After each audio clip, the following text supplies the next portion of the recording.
அனைவருக்குமே வணக்கம். சற்று முன் கிடைத்திருக்கக்கூடிய ஒரு மிக மிக முக்கியமான செய்தி ஒன்று வெளியாகி உள்ளது. சற்று முன் செந்தில் பாலாஜி வழக்கில் நீதிமன்றம் இறுதி தீர்ப்பு. இது மாதிரி செய்திகள் வெளியாக இருக்குது. ஏற்கனவே செந்தில் பாலாஜி அவர்கள் பார்த்தீங்கன்னா இந்த டாஸ்மாக் நிறுவனத்தில் வசமாக சிக்கி இவர் திமுக அமைச்சர் பதவியிலிருந்து நீக்கப்பட்டிருக்காரு.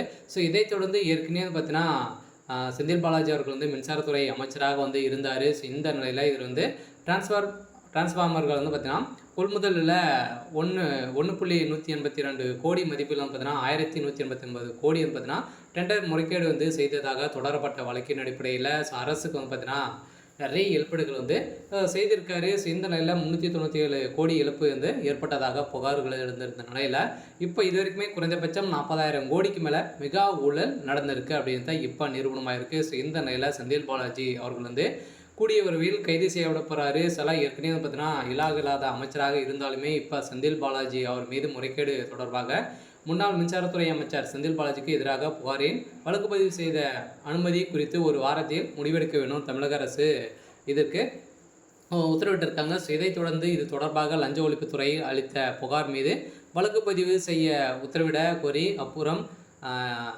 இயக்கம் சார்பில் சென்னை உயர்நீதிமன்றத்தில் வழக்கு தொடரப்பட்டுள்ளது. ஸோ இந்த முறைகேட்டில் முன்னாள் அமைச்சர் செந்தில் பாலாஜி டான்ஜெட்கோ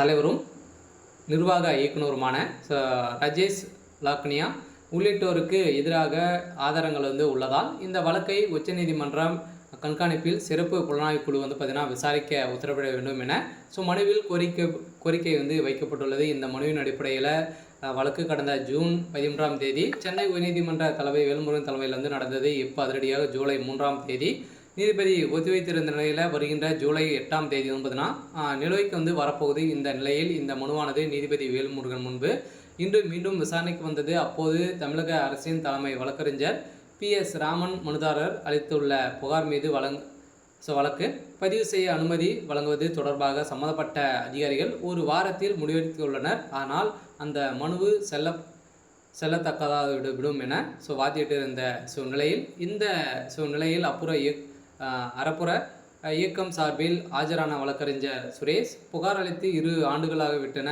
அனைத்து ஆவணங்களும் தகவல் உரிமை சட்டத்தின் கீழ் பெறப்பட்டுள்ளன. அது மனு மீது விசாரிக்க வாதங்களை முன்வைக்க விசாரணை திங்கட்கிழமை ஒத்திவைக்க வேண்டும் என வாதிட்டு இருந்த நிலையில் இப்போ செந்தில் பாலாஜி அவர்கள் பார்த்தீங்கன்னா அவருடைய கதை முடிய போது சில டெண்டர் விஷயத்திலும் எக்கச்சக்கமான கோடிகள் பார்த்தீங்கன்னா சம்பாதிச்சிருக்காரு. ஸோ அதை தொடர்ந்து மீதி இருக்கக்கூடிய இந்த டாஸ்மாக் நிறுவனத்தில் எக்கச்சக்கமான கோடிகள்லாம் பார்த்தீங்கன்னா அவருடைய நண்பர்கள்லாம் செஞ்சுருக்காங்க. இதை தொடர்ந்தால் செந்தில் பாலாஜி அவர்கள் கூடிய விரைவில் கைது செய்யப்பட போகிற ஏற்கனவே அமலாக்கத்துறை கஸ்டடியில் தான் இருக்கார். இருந்தாலும் என்ன செய்ய போகிறாங்க அப்படின்ட்டு வெயிட் பண்ணி பார்க்கலாம். ஸோ இது மாதிரி செய்திகளை தெரிஞ்சுக்கணும் அப்படின்னா மறக்காமல் நம்மளுடைய சேனலை சப்ஸ்கிரைப் பண்ணி சப்போர்ட் பண்ணுங்கள். தேங்க்யூ.